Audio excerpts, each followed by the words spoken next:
Well, it's official. The United States has ceded control of its job of assigning domain names to IP addresses.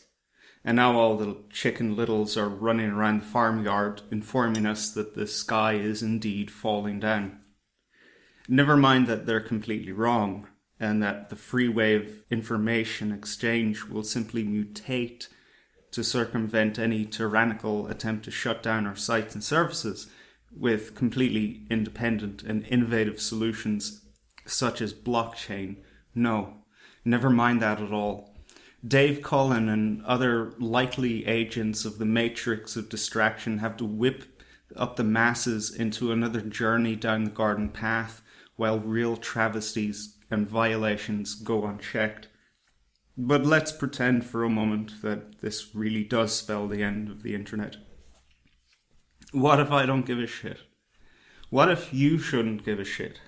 What if all you damn monkeys don't deserve the internet to begin with? All you seem to do with it is talk shit and carry on as if you're the fucking vanguard of the Western intelligentsia. I think we can do without constant commentary on what some batshit SJW with 12 subscribers said this week.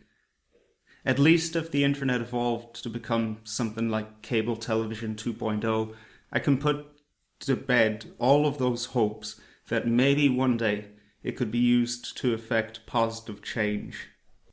The only thing it's done for 99% of the population is announce and amplify our narcissism and complete intellectual and existential hopelessness. Maybe if your little toy was taken away from you, you might get a clue as to what's at stake for our species and involve yourselves in something real.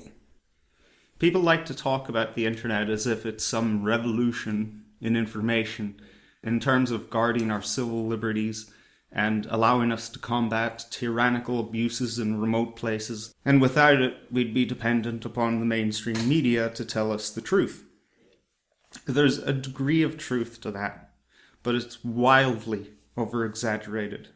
First of all, our civil liberties were doing just fine pre-1998. The majority of violations occurred afterwards, and only seemed to escalate as we sank deeper into social media zombiehood. The real world fact is that we got on just fine without the internet.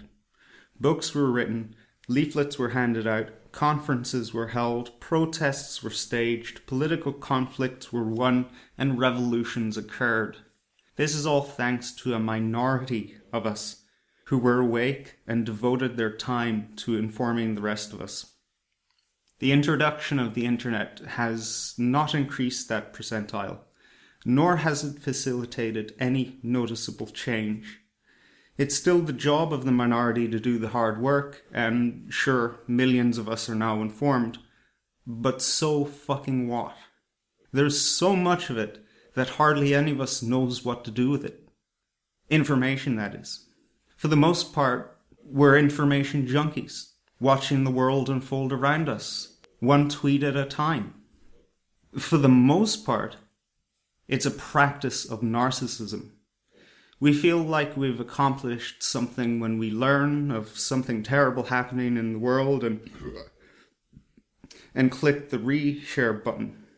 We're satiated by electronically signing an ineffectual petition, and then we forget all about it in exchange for the next thing in the endless queue of things for us to have fake concern for. We're joking ourselves if we think we're making any bit of impact with this electronic sedative. This is why I have no fear whatsoever that Big Brother will take away our social media. They may do it in more primitive dictatorships like China and North Korea, but our overlords here know that they'll be in for massive social upheaval if they dare take away our precious right to free speech.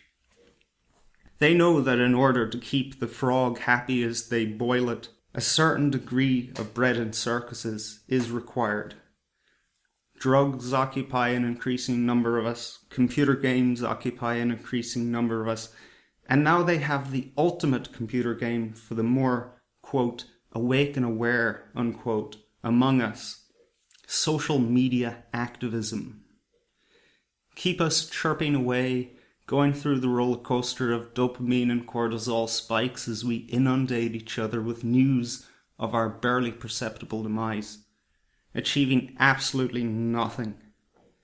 They're happy with us in that condition because we're not spending that time and energy exchanging actual useful information, developing real-world skills, and making real human relationships in our local areas, all with the objective of creating a new society in which we don't need their products and services to survive. So sit tight. The internet and your precious free speech ain't going nowhere. Whatever the fate of the internet, dime a dozen blogs and social media will always be easily accessible and the most affordable internet activity.